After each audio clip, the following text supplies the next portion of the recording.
Welcome, students. Today we're looking at labor as a factor of production. You see, if you saw my last tape, I did factors of production, but labor I had to separate from the rest because of its broad scope. As you can see by this diagram, work is being done as labor on a farm land. Okay. So let's move on.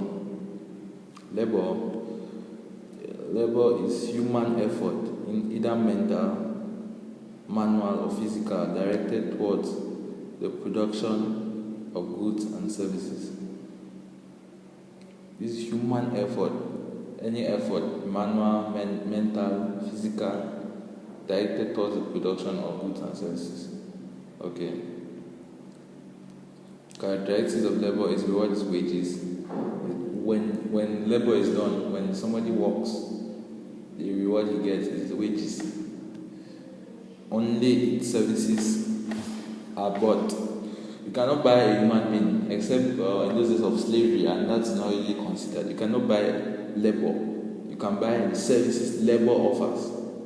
You cannot buy a human being. You can buy his services he offers. Note that. Okay. Labor cannot be stored like capital. You cannot store labor. You cannot own a human being and store him and then use him when you want. Labor cannot be stored like capital because it is not labor on its own that is demanded, but the services labor offers. Okay, moving on. Labor can form a union. Labor can form a union, like a group of workers of a particular job can form a union of only them, of that group, and this is normally for the right of the group to uphold the rights and prices and the wages of the group. Labor is mobile. Labor can move from one town to another. Labor can move geographically. Labor can move occupation between one job and another. Labor is mobile. Mobile means it can move, free to move. Okay. The supply of labor. This is the number of people who are capable and ready to offer themselves for employment at the current wage. So this is the number of people who are capable, that's able and ready and willing, yes, to offer themselves, to give themselves up for employment at the current wage, at the rate, the recent wage, at the rate, present rate. That's the wage at present. Encourages them to offer their services. Okay. The determinants of labor supply. Look at determinants. The first, the size of total population. The size of the population determines the amount of, is directly proportional to the labor supply. The more the amount of population, or the more the people in a country, the more, all things equal, the more the supply of labor, and the less the people, the less the supply of labor. The next factor is the age composition of the population. Okay, the age composition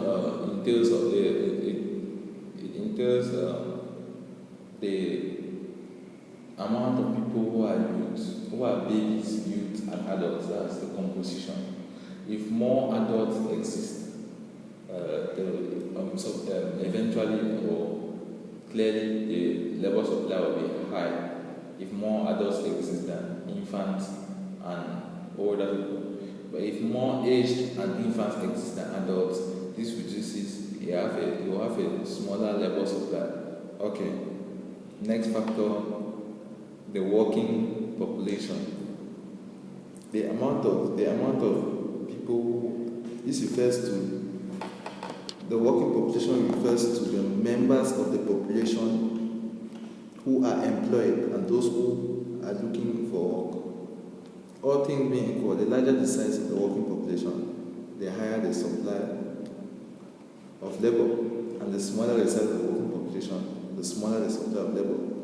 Okay, the next factor is the working weeks and holidays. All things being equal, the shorter the working weeks and the greater the number of holidays, the lower the supply of labor.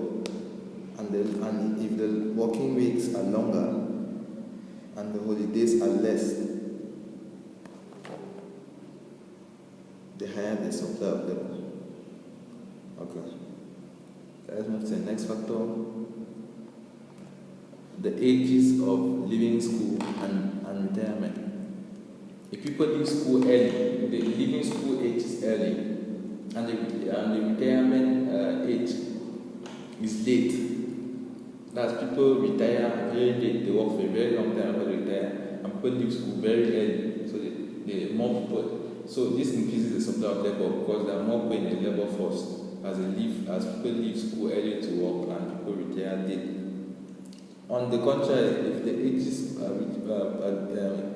which people leave school and the retirement ages, the ages which people leave school are high, as you need to study for a very long time and leave school late, and people retire very early, you will see that the labor supply will be small. The next factor here is remuneration. Remuneration is like a reward, increased reward. In areas where wages are low, or relatively low, an increase in wages will encourage more people to work, thus an increase in the labor supply. But instead, a decrease in wages or remuneration will cause a decrease in the supply of labor. Okay, let's move on to the next subtopic: the demand of labor. The demand of labor is the number of labor employed at a given wage rate over a period of time. This is the number of labor employed, number of people employed at a given wage rate over a period of time. I mean 1 year, maybe 2 years. Okay. Labor is a human resource, and therefore the demand for it is derived from the demand for the product or services it produces. The demand for labor is not derived it's not from the demand for labor, but it comes from the demand for what that labor produces. If you hire labor to produce shoes, if the demand for shoes is high, the demand for that labor will be high. The demand for labor which produces shoes will be high. Okay, let's look at the determinants of labor demand. The first factor, the demand for labor's products. As I said earlier, the demand for the product which labor produces, the demand for the good which is produced due to the hiring of that labor will cause the demand of the labor. Okay, a high demand for the good, for example, shoes, as I said, which labor produces, will cause a high demand for labor which produces shoes. A low demand for shoes will cause a low demand for labor which produces shoes. Okay, next factor, the elasticity of labor's product. If the product of labor is elastic, if those shoes which are produced by labor are elastic, that's consumers are very responsive to a small change in price. That's if you change the price just by a small price, the amount of consumers who will stop buying the good or substitute it for another good will be very more than proportional, will be larger than that change in price. If the goods are elastic, the demand for its labor to produce those shoes will also be elastic. Okay. The ease of substituting labor with other factors of production. If it's very easy to move from it's very easy to use another factor of production to produce like something, and if you use labor to produce, say, clothes, and you use capital to produce clothes, if you could use more of labor to produce those clothes than the capital, and labor starts getting expensive, and it is so easy to move to use more of capital and still produce the you see, this will determine the demand for labor, because if labor is expensive, you move the resources to capital and demand less of labor. But if labor is less expensive than capital, you use demand to labor and demand less of capital. So the demand for labor is determined by the ease of substituting labor with other factors of production. Okay, efficiency of labor. This is the ability for labor to produce a greater output with a short time period without a fall in the quantity of the output. This is the ability for labor to produce a greater output. Thus, labor produces more or greater output within a shorter time period, which is a smaller time period, to produce more output without a fall in the quantity of the output. That's if you used to use 5 years to produce, if you used to use 5 days to produce a pair of shoes, and you use 2 days now to produce 2 pairs of shoes without reducing the quality of that shoe, that's efficiency of labor. That's efficient labor. You can put it like that. Okay. Efficiency of labor depends on a number of factors. So let's look at the determinants. The first, education and training. A worker with the correct job specification will be very efficient. Job specification is a list of skills or knowledge required to perform a job.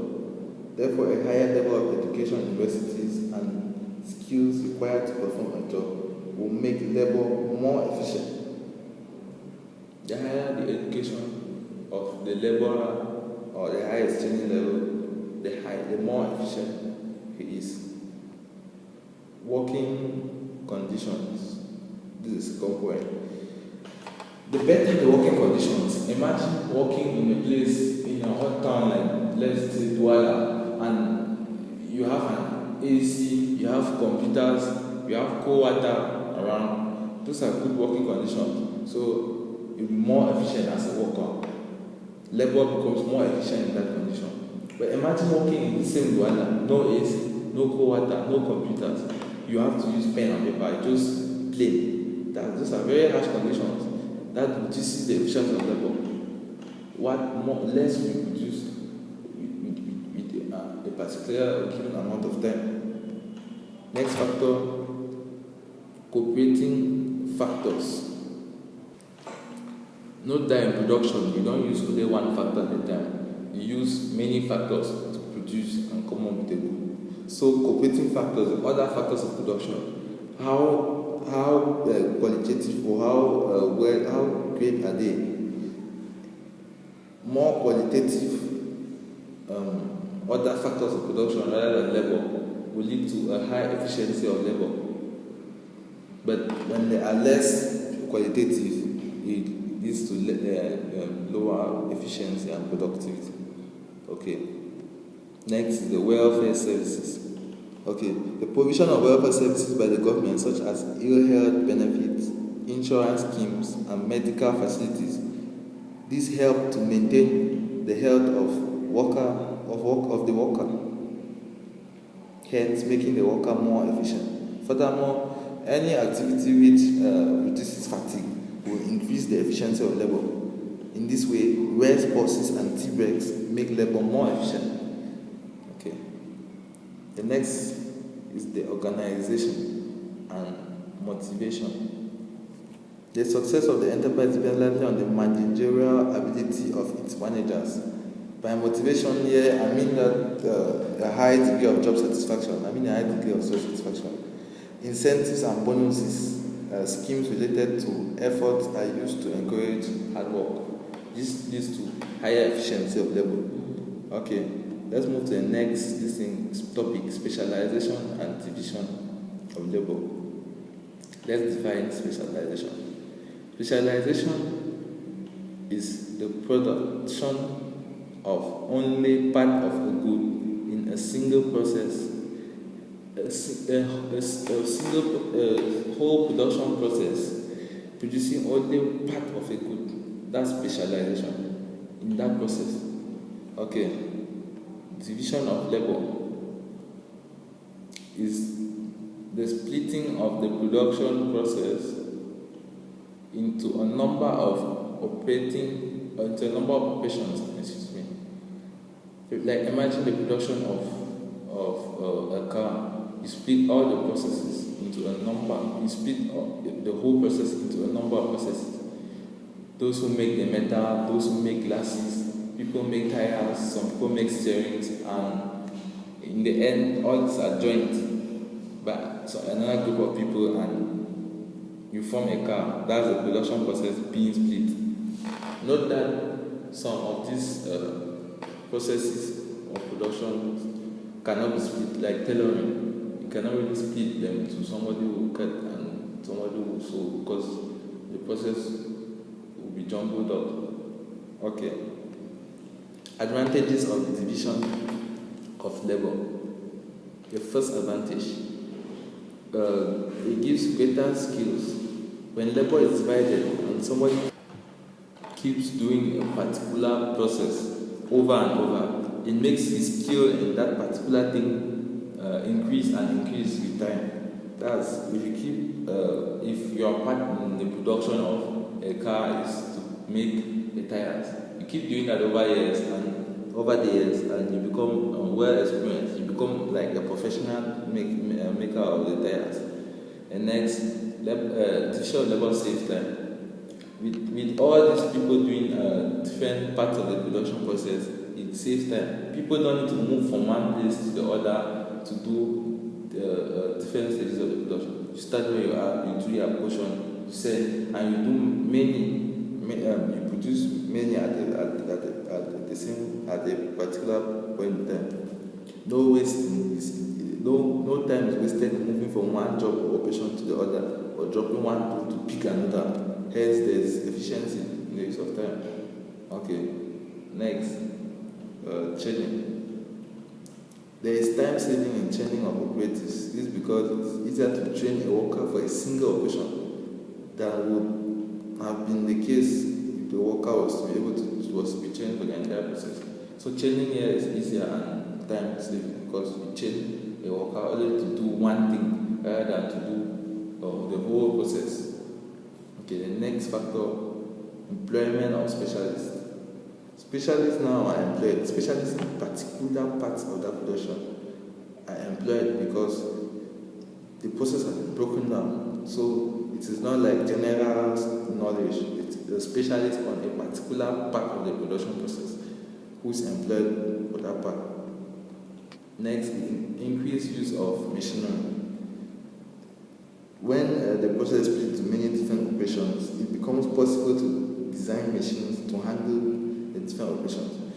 Machines are here made to handle only this part of the production. Machines are meant to handle only this another part of the production. Machines are meant to handle only another part. You cannot make a general machine to produce a car. Then a machine will make tires. The machine will go and make iron. The machine will make steerings, make glass. It's not possible. But there's a machine which can make glass, a machine which can make tires, and yes, you have production, easy production. Okay. It leads to greater output. Using machines and specialists and saving time leads to greater output. So you see, all these other factors above lead to this greater output. It leads to improvement in the living standards. With mass production, there is a tendency that goods will be available at lower prices. This leads to an increase in the real income and hence an improvement in the standards of living. Okay, let's move on to the last factor. It gives less fatigue. You see, there's a lot of fatigue when workers have to set down this tool, and pick down the other tool, move from this production process to the other. You stand on, you just remain on your own post and you do what is required of you in this production process. So let's get going with the disadvantages of division of labor. The first disadvantage, monotony. Monotony means doing one thing over and over. This it gets boring doing the same thing. It gets boring making only a particular production of a phone. It gets boring making only screens every day. You need to do other things to really. So this reduces efficiency of the worker. The next, loss of craftsmanship. The worker loses the basic skills and become a mere button turner.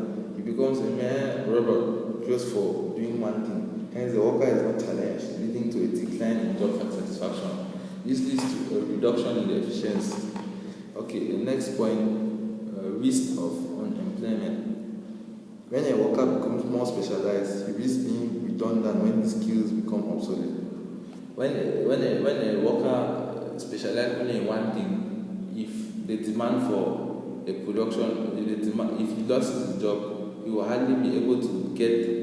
If the demand for what he does, for his labor, is no longer required, he will not be able to be employed anywhere again because he has only the skills to do a particular thing. Next, over interdependence. When labor is divided, the whole production process is very dependent on each part, each stage. Just imagine you have to produce cars and the people producing tires are not able to be up to date or are not able to produce the tires. You cannot claim you have a car to sell without tires. So you really depend on the other stages of production. Okay. Limitations to division of labor. Okay. The first, the size of the market. When the size of the market is small, mass production will not be worthwhile. So division of labor leads to mass production. But when the size of the market is small, why are you producing much? You make losses. You will not be able to sell everything. So the size of the market is one of the limitations. Next, the nature of production. The nature of the product. Some products or services cannot be produced in large scale. An example is a hairdresser. A hairdresser cannot carry out his or her tasks in different operations. Combining application of inputs, coiling and drying can only be done successfully. Services also, like those of lawyers, doctors and teachers, cannot be produced in a large scale. Okay. Inadequate transport means production is only complete when goods and services have reached the final consumer. So bad transport means the production process cannot be complete. So division of labor, there is a need for good transport and communication system to enable this mass production of goods to reach their users and destinations. Okay. Limited supply of factors of production. When a given process is split into many different operations, there must be labor to engage in the different operations. Thus, a small labor force leads to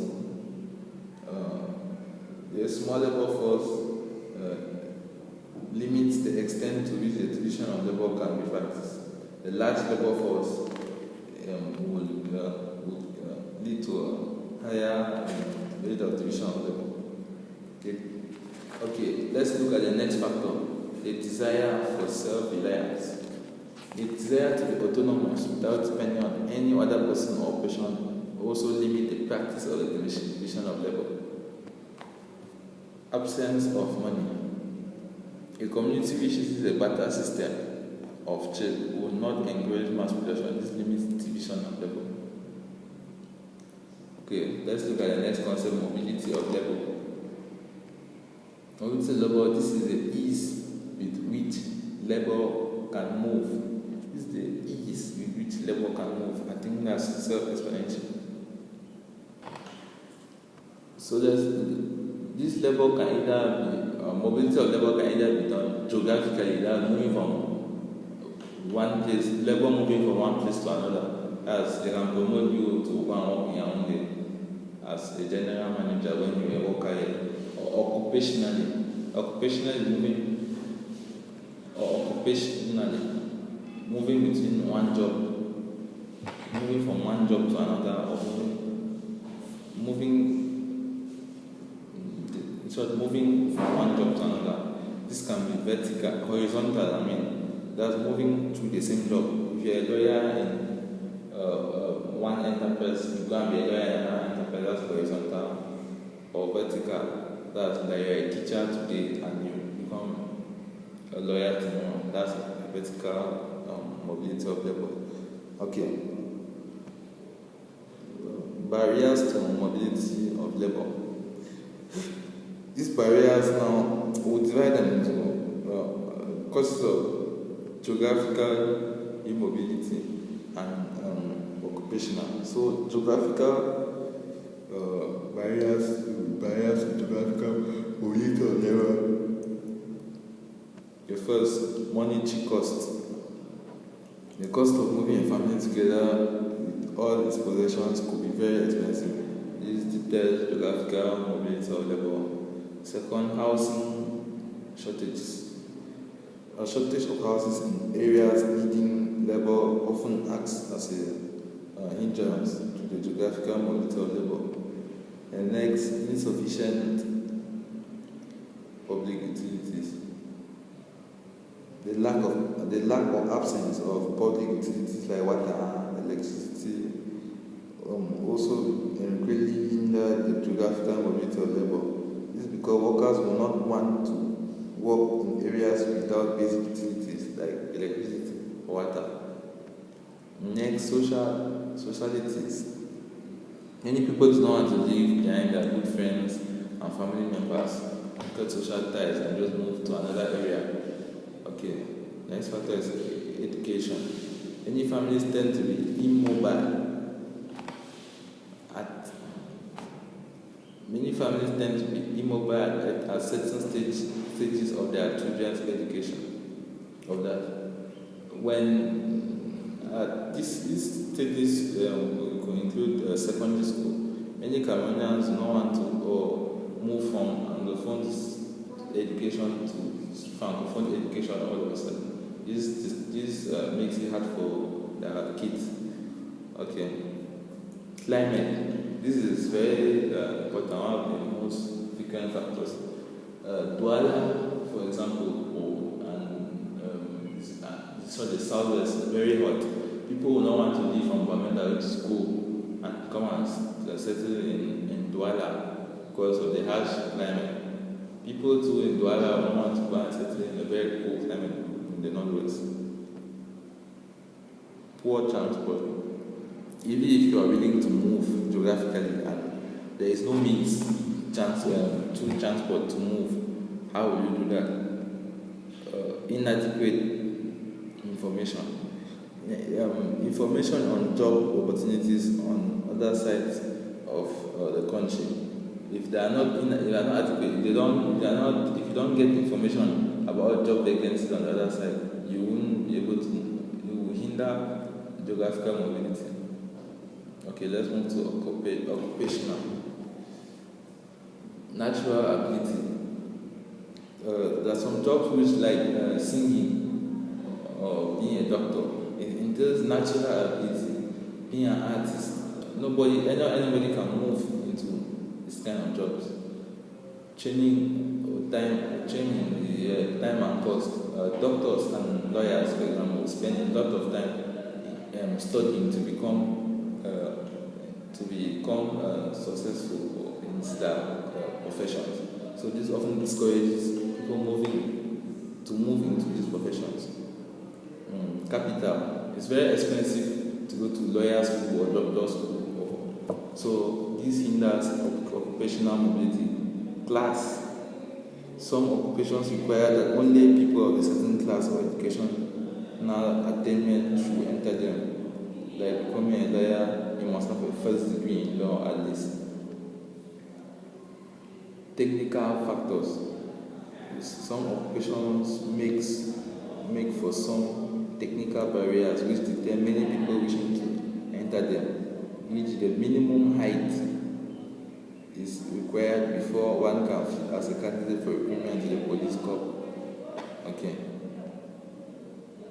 Trade union restrictions, like the Bar Association, which can restrict the amount of lawyers every year which you have. Okay. The cost, inadequate information, as we can see, while dealing with geographical factors. Okay. The last factor, language. This happens a lot. Francophones do not want to take jobs which will entail them to have to speak different languages or policies to assist the mobility of labor. First, let's split it again as we did before into geographic and occupational. The geographic factors, the monetary costs. Moving from, government may provide financial assistance towards the cost of transportation of unemployed workers to areas where job opportunities exist.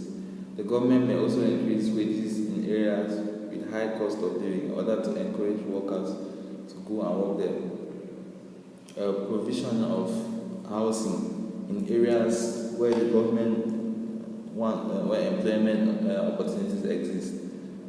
Provision of public utilities. Education, provision of education in every area so that people will be willing to move, both Anglophone and Francophone. Information about job opportunities, anywhere they exist, should be public knowledge. The government through radios or newspapers or news to advertise job opportunities.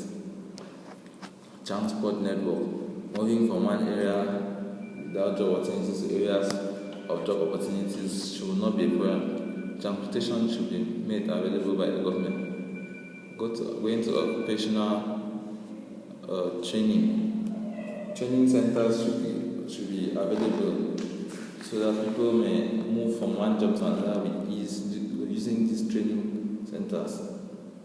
Capital should be available. The government may grant subsidies or tax holidays and professional loans to entrepreneurs who are willing to move from one occupation to the other. Trade union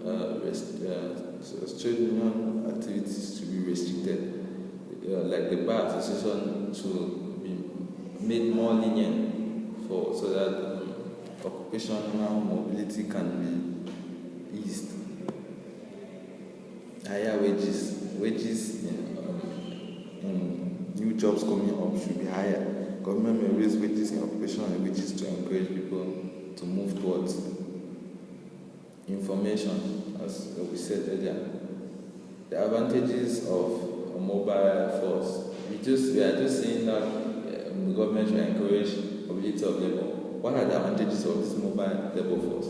First of all, it reduces fictional unemployment. Fictional unemployment is